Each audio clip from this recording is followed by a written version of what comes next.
This episode of the Local Hustlers podcast is brought to you by Desert Financial. More than ever, it's important to stay local, shop local, and eat local. You also help your community by choosing to bank local with Desert Financial Credit Union. Desert Financial offers personal and small business products and services in your neighborhood and gives back to the community by performing random acts of kindness. Partner with a credit union that believes in sharing success with you. Visit desertfinancial.com to open an account today. You're listening to the Local Hustlers Podcast, East Valley Locals. Get connected with small businesses near you and dive deep into their stories, mindset, and motives. Entrepreneurs everywhere. Get ready to be inspired by business owners, entrepreneurs, and hustlers that you can relate to and learn from. And now, your hosts, Dallin Huso and Ridge Waldberg. Hello, everybody, and welcome to another episode of the Local Hustlers Podcast. This week, we're super excited to be here with Jessica Haber of Scentsible Suds. Hey. How's it going, Jessica? How are you? We're Happy good. to be here. We're good. No, we're excited to have you. Jessica, before we get into the business, Scentsible Suds, how about you take a couple minutes, give us a background on your life? Oh, my life, the whole thing. Well, I was born and raised in New York. I've been in Arizona for 5.5 years. My husband and I moved here. We have 2 kids and just kind of started over. In New York, we owned a restaurant for 7 years. We owned a deli and gourmet catering company for another 6 years. Wow. And then now we're here. So much different life. Yeah. I'm sure. Tell us a bit about New York. Did you love it when you were there? Oh, yeah, it's the best place. Yeah. I love it. Yeah. It's a great place to be. It's a great place to visit. But it just needed a change. For sure. Were you in the city? No, we were outside the city. Okay. Long Okay. Island. Oh, cool. Yeah. And so you guys owned a business out there, a restaurant while you were out there? Yep. Cool. Did you guys have previous experience with the food industry or with business ownership? Yes and no. My husband was a chef. Mm-hmm. He worked on a bunch of different restaurants throughout his life, and I had kind of a background in business, and I had worked in a couple of delis and stuff, and we just kind of took a chance, and it worked out really well for a while, and then kids happen and things change, and we closed down. But then we opened a deli, and we were there for a long time too. Okay, so you opened the deli after Yeah. and ran that for a bit. Yes. Cool. And then what was the reason for wanting to move out here? Just changing lifestyle, Yeah. simpler life, slower pace, and a lot of sunshine. Hotter a lot less weather. snow. You enjoy shoveling the sunshine. Yeah. What did you do with the deli when you guys moved? We sold it. Okay. So it's actually now still operating, but it's a taco shop. Really? Yes. The same owners that you sold it to? I believe it's different owners now. Okay. But yeah. I'm curious, we talked to a lot of people that have bought a business, but not a lot about selling a business. Could you tell us a bit about what that experience was like selling a business? Just as nerve-wracking, I guess, as buying it. I feel like some people do their due diligence and some people don't. Yeah. And when you put your heart and soul into a business and it's yours, you really want someone to take it and love it Right. like you do. And that's not always the case. So it's a little hard to separate the business side from the personal side when someone else is buying it. Yeah. So Yeah. that's a big part of it. You have to be able to kind of just let go. Did you involve a third-party broker to help with that sale to make the separation between the business and the personal? We did have a broker, but it was a lot of personal interaction. A lot of times, as I'm sure you know, with a small business, you really need to see with your own eyes what's going on. Numbers don't always tell the right story. So just like when we purchased the business initially, they came in, they watched the daily operations, they watched how we run it. They came to see what kind of traffic we had. So we did interact with them a lot. So it was still kind of personal. Right. But yeah. And how long was that process from you guys putting out the business for sale to it actually selling? I don't remember. I don't think it was that long. Maybe like 4 or 5 months from start to finish, someone picking it up and closing it down. Yeah. From us closing it down and handing over the keys. Cool. Was there like a transition period of like training, or were they able to be in touch with you for questions or anything like that? We did have a short training period where they came in and learned kind of what we were doing, but once they took over, they kind of started doing a lot of their own stuff, and then eventually didn't work out. So Gotcha. Switch to tacos. Is there any tips you have for someone that's possibly wanting to sell a business? Anything that you're glad you did or you wish you would have done differently during the whole process? Not so much differently, but I think, again, it's just the separation of business and your personal involvement. I think a lot of being a small business owner and having a small business is that your face is really associated with whatever it is you're doing or selling. Right. So sometimes people are receptive to new owners and sometimes they're not. Yeah. So I think you really have to kind of get an idea of your clientele and what they're expecting before you were to take something over from someone else, which is ironically what I did with the soap business. So, we'll get to that in a little bit. Yeah. One more question though for the sure. deli business. So New York's famous for delis, right? You get your good pastrami from New York, pastrami sandwiches. What did you do to distinguish yourself in a sea of other delis that are all over there to really kind of stand out and have success there? That's a good question. Well, when in the deli business, because my husband has an extensive background in food, we did have like Boar's Head and name brand products, but we also roasted our own meats. We had a small bread company who made all our breads and kind of did like a gourmet style deli instead of traditional sandwiches. We always like to put a fun twist into like the names, the vibe, the ambiance, because that has a lot to do with it too. Get people to come back. Was there a lot of passion involved in that business? Was it sad to leave it, or were you guys kind of happy to move on? Both. A lot of passion, a lot of labor of love. Yeah. The food business especially is just 24/7 work all the time. Yeah. You're working when everybody else is off. You're working all the time. So miss like the interaction with everybody, but I don't miss working 24/7. Was it just your family, or did you have employees as well? We had employees as well. Uh-huh. So, we were busy, which is great, great for business, but it's a little hard on the personal life, especially with kids. Yeah. Cool. So you sell that, you move. What was the plan? Because you didn't get into the soap business right away after you moved out here, right? So what did you guys do when you get out here? What was the plan for moving out here? Kind of winging it. I had a job. I worked in catering when I moved here. My husband worked in the food business. Couple other things happened in between, and I was looking for something different. I wasn't happy where I was, so kind of opportunity knocked, and that's how it all started. Cool. Well, why don't you kind of dive into that story of the soap business, how you got to know the owner, and how you eventually took over the business. Well, we moved to Gilbert, and Gilbert has an amazing farmer's market. Yeah. So that was like my Saturday morning happy place. So I go there every Saturday morning or a few Saturday mornings a month, get my coffee, get my soap. I've always used natural soap for a long time. So I had specific products that I would get every Saturday, soap being one of them. And I have a big mouth, so I talk to people because I'm from New York. New York, right? So I talk to everybody. And super nice guy. He started the soap business at the Gilbert market when the Gilbert market started. So the soap business has been there as long as the market. Couple of years later, he decided to move out of the country. He fell in love and he was talking about selling it. And I was like, I'm looking for a job, and never made soap in my life. But it kind of was an easy transition because I was always in the food business, and in between the deli and soap, I also went to school for nutrition. So I had a background in like clean eating, clean living, and it kind of just went hand in hand. Mm-hmm. So did he come to you directly at saying he was selling, or was he just kind of talking and then you kind of told him that you were interested? Kind of both.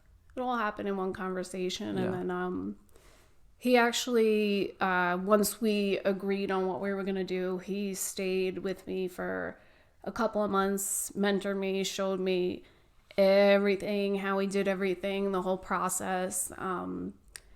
And I set up a shop. We built it into my house. We turned half the garage into a soap shop, and then we grew it from there. Yeah. Yeah.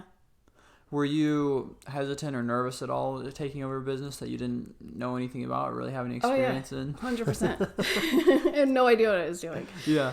But in hindsight, how much is translated though from the restaurant and the deli business to the soap? Like, is there quite a bit of transfer of experience that's been beneficial, or has it been, you've had to pretty much learn a whole new way of operating?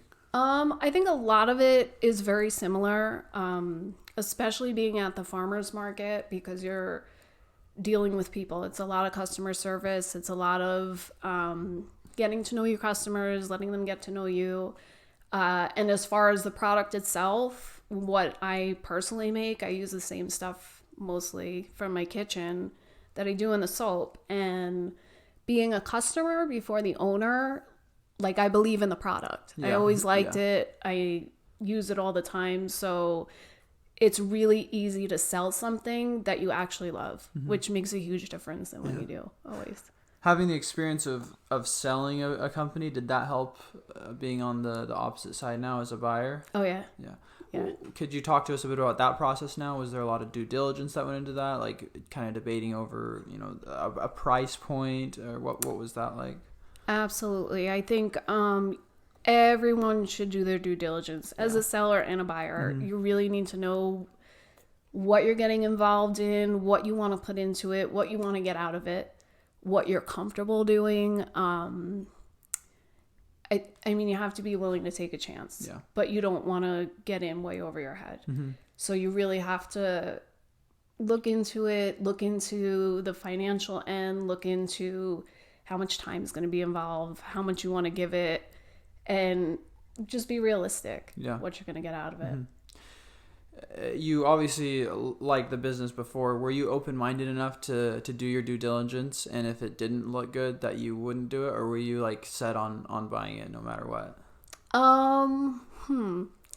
I was set on buying it, but kind of on my terms. Yeah. So I hoped it would work out the way I wanted it to, which it did for both of us. It worked out for the seller and myself. But I have enough experience, and I've experienced failure as well. So I know my limits, and I knew where my hard pass was going to be. What's your relationship with failure? Is it something that you fear? Is it something that you're going to do, like, take the risk no matter what, or how do you kind of deal with that? Definitely more of a risk taker. I mean, nobody likes to fail. I don't want to fail, but it's part of life. And I feel like if you take it as a lesson, I mean, we had the deli, we had the restaurant, we definitely made some really bad decisions, at one point or another. But you learn from them, and it only helps you grow in the future. For sure. Is that something that you were just born with, or were you taught that growing up, or because it seems like throughout your whole life you've taken risks, right? So, what helps you to take those risks in life? I feel like I learned early on that life is short, and I grew up in a family of entrepreneurs. My family is very conservative, so they're not big risk takers. But I guess they are, because they started their own business. But they err more on the side of caution, where I feel like, I don't know, like, if you don't take a chance, you don't know. I'd rather try and fail than not try. For sure. So growing up, your parents had their own business. They did. So that's kind of what the world that you grew up in. What did they do? Hard to explain, but my dad started when I was very little a import-export company for plastics and acrylics. But I'm kind of old, so that was when plastics were just coming about. And it took off, and he's still doing it 40 something years later, and he does really well. So my mom always worked with him, and my brother now has taken over the company. So cool. Yeah, cool. It's pretty cool. Have they been role models for you and been there to help you with advice when you've been starting and growing your businesses as well? Absolutely. Yeah. My dad has always been really good with advising us what to do, what not to do.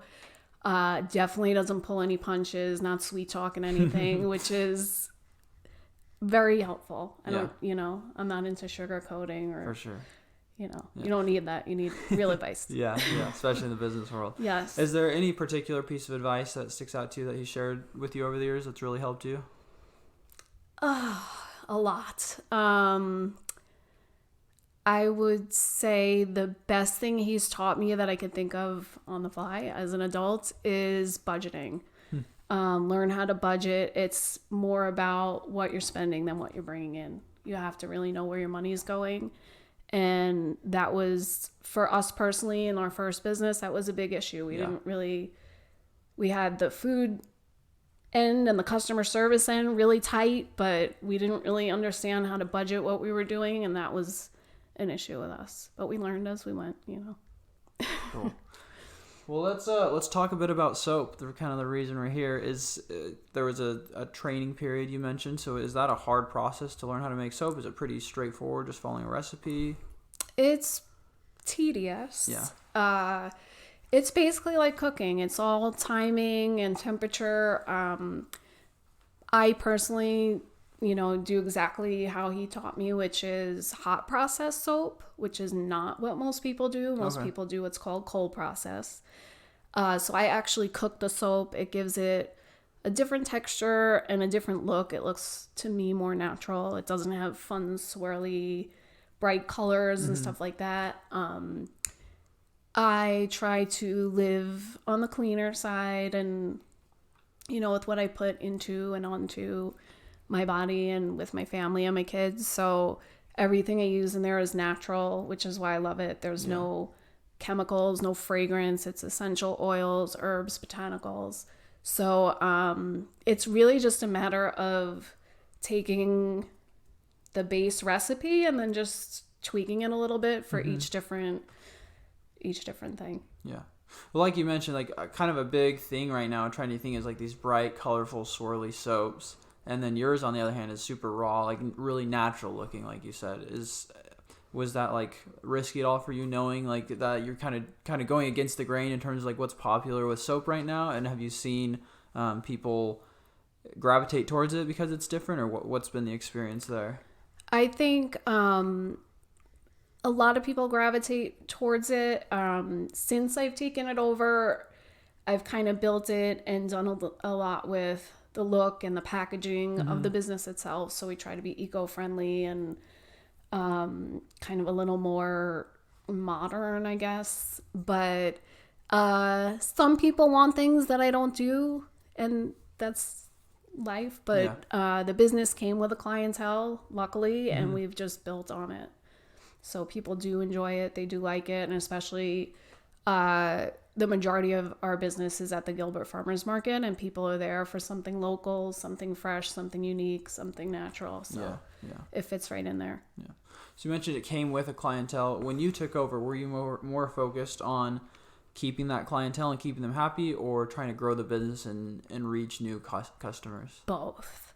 I think I said before, as a small business, the face behind it is a huge part of the business itself. So when people come and they see the owner and they're used to the person that's there, and then someone new is there, not everybody's happy about that. So it's a little intimidating, but I've managed to keep the clientele and then build on it as well.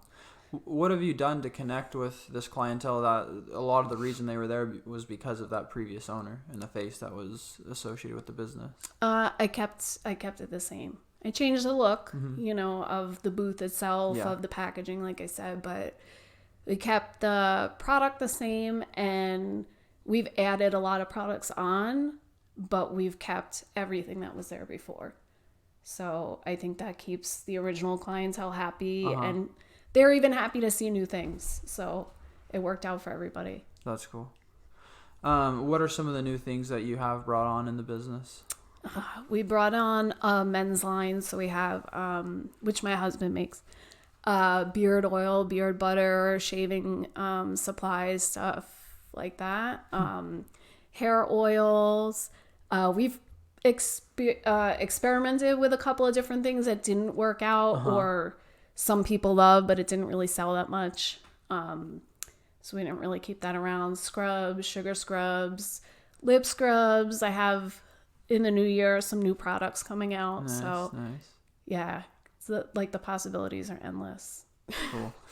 And then you mentioned how important budgeting is and finances. I'm curious, was there anything in the business that you saw financially that you adjusted or changed to help your margins there? Yeah, definitely a couple of changes as far as what we're offering, the price that's offered at. I didn't raise it for a long time. The original owner did a really good job at his purchasing and finding the best prices. So we didn't have to change too much really on that end. Cool. Why don't you talk to us about a couple of the soaps that you sell, some of your best sellers, some of your favorite soaps? Oh, it's a hard one. Well, as a customer, when I used to shop there, I would go and smell everything on the table, which customers do all the time. They come and smell everything. But I always bought the same soap every week, which was lavender lemongrass, which is still a huge seller. We do seasonal stuff. Like I just had a pumpkin, which smells like pumpkin pie. Eucalyptus spearmint is a huge seller. We make a couple with like fun names, and those always sell and make great gifts. I make a soap that was probably the hardest one I ever tried to make because it was different than the original recipe. And it's called Desert Rain, and I make it out of creosote leaf and creosote powder. So it literally like smells just like the rain. Really? Yeah. Which people in Arizona love, and people outside of the state sometimes don't. Like I sent it to New York and they're like, ugh, what is this? It smells like dirt. But yeah, it's like, I don't think anyone else does that. So it's cool, you know? That's super interesting. And you said that one's pretty hard to make? It was. Yeah, it was hard to nail down that scent, you know? Right. Is that a fun process for you to try to nail these scents or test and experiment with different? That's my favorite part. Yeah. I love being creative. I love thinking of new things. I love experimenting. So not that I don't enjoy making soap, but it's very like repetitive. So doing new things is always fun. Yeah, that's doesn't always work out, but still fun to try. For sure. How often are you like testing out new flavors? I try to do a couple every season.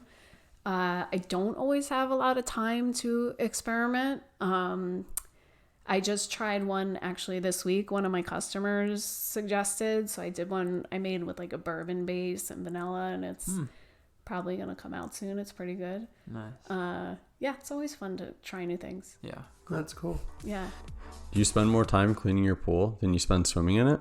Then call Flamingo Pools today.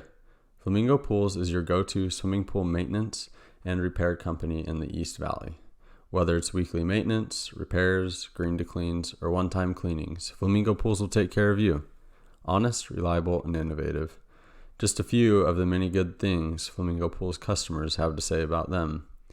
Ask them about their mineral treatment, which will keep your chemical levels down, allowing you to have a healthier bathing experience. At Flamingo Pools, they know that your pool was made to be enjoyed, so let them handle the rest. Check them out at azflamingopools.com or give them a call at 480-422-6013. Mention this podcast and you'll get your first month of maintenance completely free. That's azflamingopools.com and 480-422-6013. You mentioned a couple times your passion for cooking. You said you went to college in the interim to get a nutrition degree. Did you end up getting that degree, or did you? I did. I am technically a certified health coach, although I don't use my degree for anything. I don't actually enjoy cooking. I love that my husband cooks. I love tasting new things. Not always the best with cooking. It's not my thing. But is that background in the food science, the chemistry, helped you better understand the soap making industry and what works and what doesn't? You mentioned temperatures as a critical element. Yeah, absolutely. And patience isn't always a strong point of mine. So it helps that my husband has more of a background with the food industry and cooking, and he really has just a natural flair for like mixing flavors and scents. So it's really good to have him with me and on my side, because he does a much better job at it than I do. Yeah. I have good ideas, but he really can bring them to fruition. You mentioned that he is involved with the men's line. So is he part of the business as well, or is he kind of just there to help out? Kind of both. He has a full-time job, Okay. but he always helps me when I need it. He has plenty of ideas that he likes to try out as well, because it's fun, you know. So he definitely is there to help me whenever. My whole family supports me. I have a 16-year-old who worked with me for a couple of years every Saturday. Cool. Now he has like a real job. And now my younger son works there. So I think it's great for them too. They love to be involved, and Yeah. it teaches them a good work ethic, which is important to me. Absolutely. Cool. Yeah. Tell us a bit about the farmers market, because it seems like every guest that we have on the show that works at the farmers market has such like a loyal customer base. So what is it about the farmers market that brings so much success to businesses that are there? I just think it has a great vibe. Like people aren't there because they need to go food shopping or they have to get something. They're there because they want to be there. They're there because they want to support local businesses. They love certain products. They're there because they want to be there. So it just has a really cool vibe, and you don't really deal with a lot of angry customers or, disgruntled people. So it's nice. Mm-hmm. And you've been going ever since you moved to Arizona, right? Yes. Yeah. Do you have some other businesses or business owners that you've been able to network with and get to know during your time going and now being there as a vendor as well? Definitely. Yeah. There are a few businesses that I frequented as a customer. We do a lot of bartering and trading, and a lot of times like at the holidays or something, we'll do giveaways together. Oh, cool. Yeah, it's pretty cool. It's a really great community to be a part of. Yeah. Yeah. So just comparing, the farmers market to online, because you have a website too, right? Yes. Do you have a lot of sales that come through there? Yes and no. This time of year, we're ridiculously busy, both at the market and online, but definitely the farmers market is a huge part of it. Yeah. We've tried a couple of other local markets as well. I do the Tempe Art Festival when it's around a couple of times a year, and I currently do another market every other Wednesday, but Gilbert is really that's the bread and butter. Yeah. Was the online portion of the business there before you purchased it, or did you bring that on?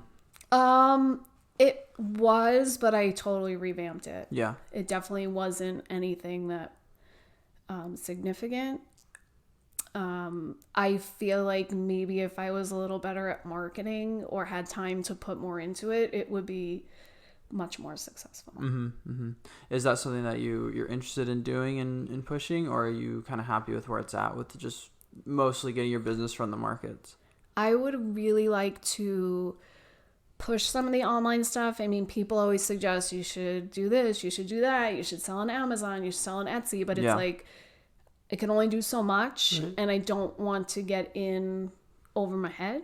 So I either have to kind of get more space and get some more help, or I have to figure it out. I don't know. I don't want to take on more than I can handle or be comfortable with. Yeah, for sure. And so right now, is it just you? No employees at the moment? Just me. Yeah. Is that something that you want? Would you like to have employees have extra help to do things, or do you kind of like to be in control over everything? Well, my family helps me out when I need help. Right. Being a business owner in the past and dealing with employees, I am happy to not have any. It's always great to have the help, and there are people that put in 100%. But if you're relying on other employees to do a job and they can't be there, it's all on your shoulders, and now you have a lot more work. So it's nice to know I'm only taking up what I can personally handle and not having to rely on other people. For sure. What, I guess, going back to your time with employees, what are some things that you did to manage employees? Because like you said, you can't always rely on them. You can't always trust employees, unfortunately. But what are some things that you did to try to, gain their trust and respect and have the best relationship with them possible? I mean, you just have to treat people right. I don't even know how to, I mean, I'd love to give everyone $1 million.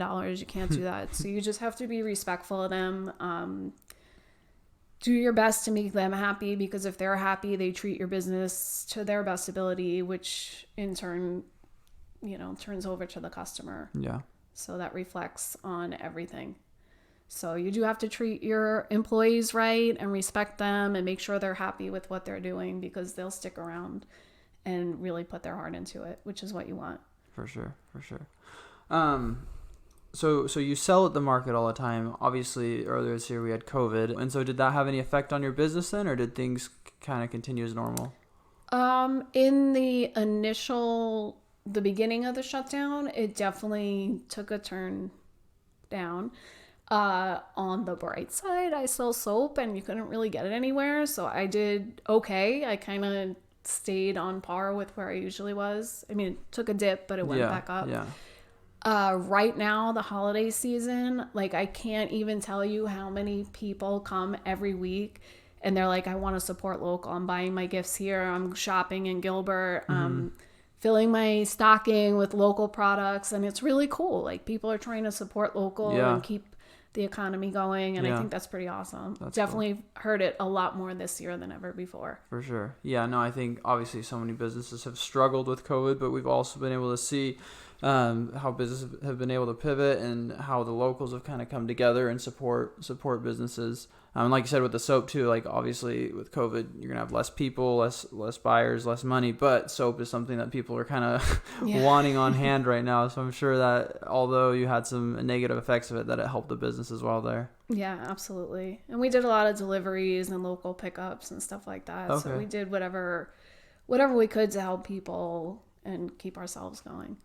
Cool. Well, why don't you tell us a bit about, just life as a business owner, other than making the soap? What are some other tasks that you have to do in the day-to-day life of running a business? Everything. I mean, as a small business owner, you're like the CEO, the CFO, production, shipping, receiving, like you do everything. Marketing. So you have to really be able to balance all your responsibilities. Yeah. Again, I think it comes down to just being comfortable with what you're doing and not trying to do everything all the time, and budgeting your time as well as your money. So you can complete everything you need to do without being overwhelmed. Yeah. Is a big part of it. Is it hard to balance all of that? Yeah. It can be hard. I think at this point I have a pretty good handle on it. Again, it's if I need help, I have it, but I kind of have learned to manage my time a lot better than I used to. Yeah. What are some of your tips for managing time? Plan ahead. Always schedule your time.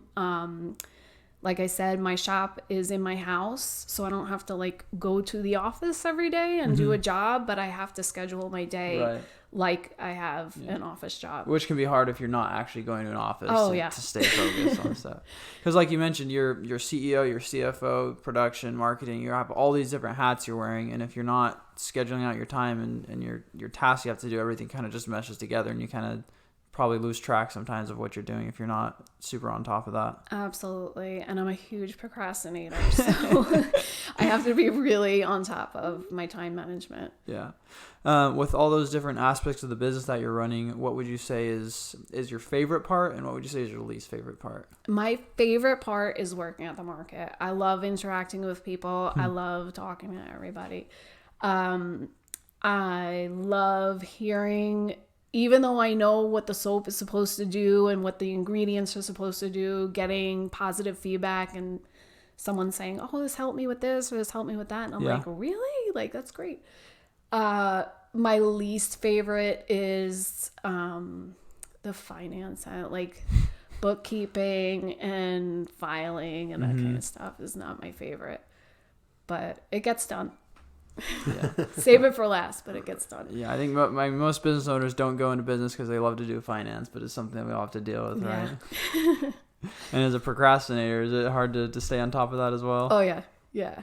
I do it, though. I got it now. I'm all right. Cool. I get it done. We talked a bit about COVID. Have there been any other highs and lows, any speed bumps along the way of running this business so far? During COVID? Or anytime. Yeah, outside of COVID, just other trials that the business has gone through so far.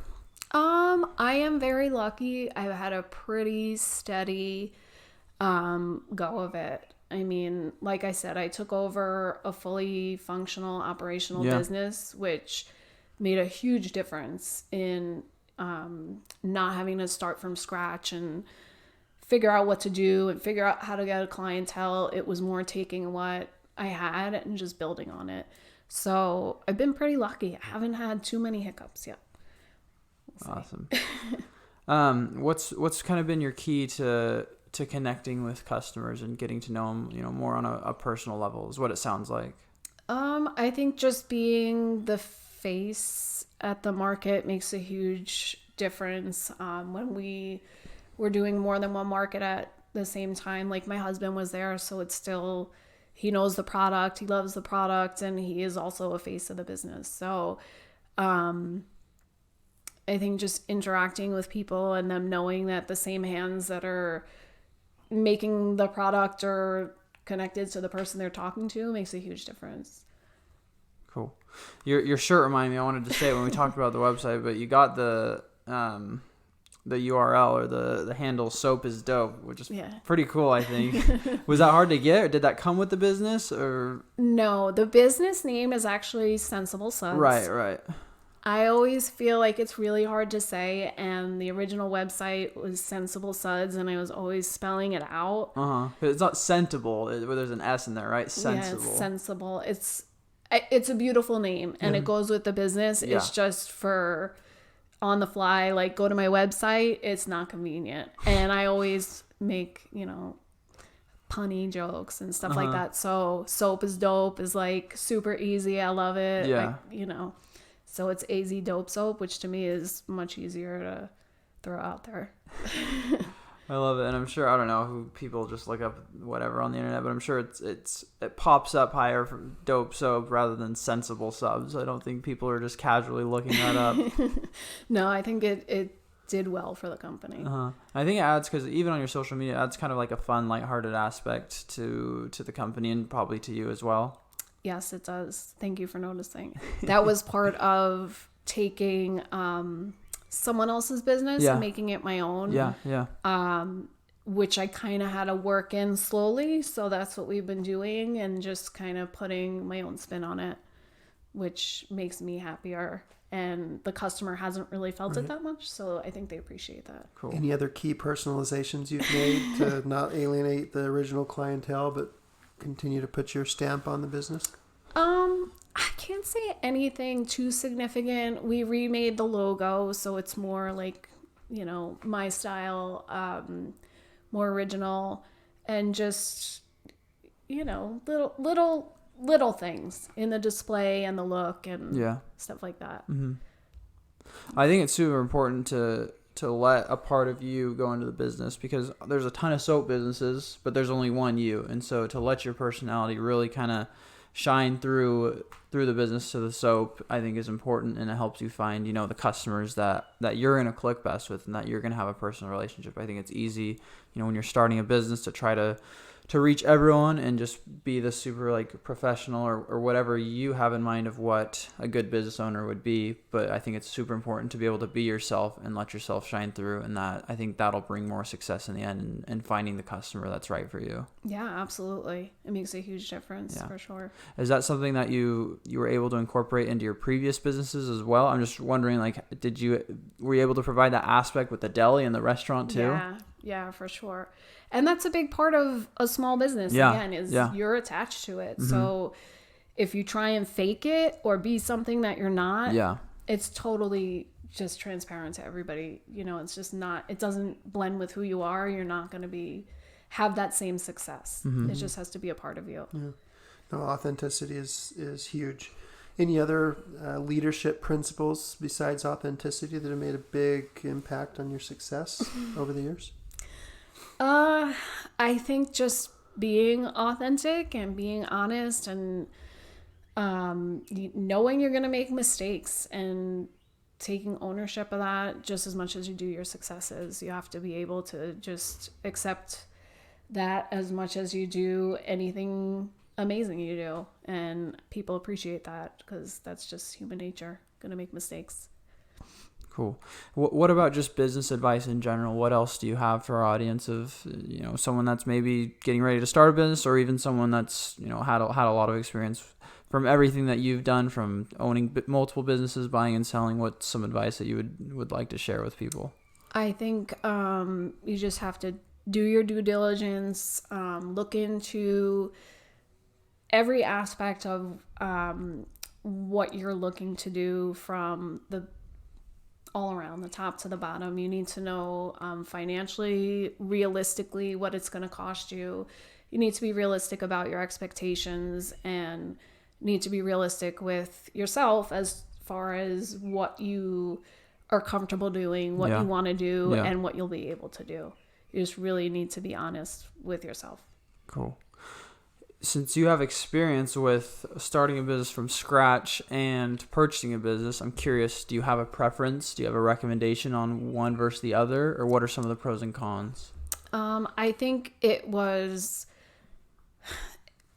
easy to take over someone else's business, but it was easier to already have a clientele to deal with, to already have a solid product that people like, and to not have to come in and start from scratch. Yeah. So definitely taking over this business, I would say overall was easier than starting from scratch. But starting from scratch, you get to start from scratch and, design everything from the ground up and put everything you want and all your personal touches into it. So there's kind of a balance there, I guess. If you had to start over right now, would you seek out a business to buy, or would you start something from scratch? I would seek out a business to buy. I think I really got lucky with what I did because I got to purchase a business and then I got to slowly change it into something that I really wanted it to be. So for me, that worked out best. Got the best of both worlds. Yeah. Are there any other business ventures? Because in the past you've gone through a couple things so far. Do you see yourself, staying with this and only this, or do you have other things that you'd like to do in the future? I don't have anything in particular, but I feel like you never know. My mind just works that way. I'm always looking for new opportunities. I always see things that can be from something else. So, never say never. I don't know. Yeah. I love what I do, but never know. That's the key. What is it that you love? Do you love the soap? Do you love just running a business because you've done that? Is it just like a combination of everything that you're doing? It's a combination. I love having the freedom to run my business, and because I think a big part of it is not having an actual storefront. Yeah. I have a lot more freedom if I need to be there for my kids or I need to change my schedule around. I can do whatever I want, which is great within reason. Yeah. But it's there's a lot of freedom involved. There's a lot of work, but there's a lot of freedom. Yeah. And that's great. Yeah. And so what does the future look like for Scentsible Suds? Is this something that you want to, keep growing, keep scaling? You mentioned you didn't know if you want to hire employees or not. So what are you wanting to get out of this eventually? I would love to grow it a bit. I just personally have to figure out how to do it with the space I actually have, the physical space I have right now, and with the time I have. I would love to make it bigger, but not too big for me to still have control of what's going on. So I have some ideas, but nothing in writing yet. Nice. And so what are some of the, I guess, the action points that you're going to take to continue to grow it? How do you grow your customer base? Is it all just, referrals, customers talking to each other, or do you do any other sort of marketing to try to reach new audiences? Marketing is not my biggest strong point for sure. Especially again as an older generation. Yeah. Social media is a little hard to navigate for me, or by the time I learn something, there's something new that I should be doing. So I try really hard to stay on top of it, but it's definitely not my best feature. I have customers that sell my soap for me. Like, people come up to the booth and someone else is telling them, I use this, I love that, try this, try that. So I have customers that sell for me all the time, which is great. And they give it as gifts and share it with family, and that word of mouth is everything. Mm-hmm.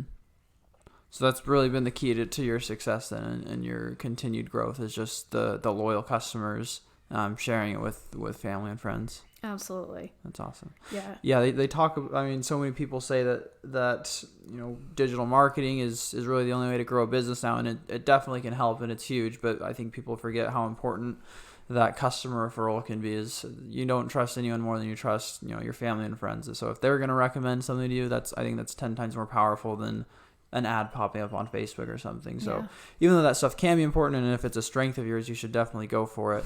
But definitely focus on keeping your customers happy and provide a service or a product that they're going to want to share with people as well. And that's probably the biggest key to growth and success for business. Yeah, for sure. I agree. Okay, well, Jessica, we've really enjoyed having you on today. Learning all about you and your soap. Yeah, what a great story. We've got a couple of it behind us, and I just smell the aromas coming up right now, so we can't wait to use those and test some of them out. Before we let you go, though, we have a fun, quick game we're going to play with you. Sure. So how it's going to work is we've got a list of 20 questions we're going to ask you, and you have 60 seconds to answer as many as you can. So, all right. So we'll see how you do. Okay. Well, with that, do you want to start us off in 3, 2, 1? Your dream vacation. Hawaii. First thing you'd buy if you won $1 million. New house. Your favorite hobby. Writing. If there was an Olympic competition for everyday activities, what activity would you have a good chance at winning a medal in? Procrastinating. A song you've been jamming to lately. Lizzo. I like Lizzo right now. If you lived to be 100, would you rather have the mind or the body of your prime self? The mind. Your favorite holiday. Christmas. Favorite ice cream flavor? Vanilla. Favorite fictional character. Right now, the Griswolds. Favorite smell? Lavender. What's your nickname? Jess. Pet peeve? Laziness. Your favorite restaurant? Culinary Dropout. If you could switch places with someone for a day, who would it be? One of my kids. There's our time. Just put up one of your kids. Why is that? Just get to chill and yeah, man. They have a lot of fun. Love it. Jessica, is there anything that we missed? Anything that you'd like to share before we close up? I think we covered it all. I mean, I've listened to a bunch of your podcasts, and I think a lot of the small business owners have the same feeling. And I just, if anyone's thinking about it, I think just taking a chance. Yeah. Always take a chance. Yeah. You never know what's going to happen. For sure. So yeah, that's my final words, I guess. Okay, I love it. Well, why don't you tell our audience where they can find you, either online or at the farmer's market if they want to come by and pick up some soap? Sure. Our website is AZ Dope Soap. So you can find us online there, and we're at the Gilbert Farmers Market in downtown Gilbert every Saturday all year long. And you can always look on our website for where else we'll be at any other random time. Perfect. Okay, awesome. Well, thanks so much. We hope that we can try out these soaps and maybe see at the market in the future. Smelling good. Yeah, thank you for having me here. Okay, cool. No, thank you for coming. We'll catch y'all next week. Hey guys, thanks for listening. Just a few things before we go. First off, just want to say a big thanks to our sponsor over at Shine Mobile Details. They're a locally owned auto detailing company that offers everything from interior details to ceramic coatings. Their mobile unit can come right to you, or you can go to their shop. Check them out on Yelp, Facebook, and Instagram at Shine Mobile Details, or call or text them at 480-529-3843 for a consultation or to book. Also, if you enjoyed the show, please take a few seconds to rate and review and hit that subscribe button. It lets us know how we're doing and helps us grow so we can reach more locals, entrepreneurs, and help small businesses grow. Thanks, guys.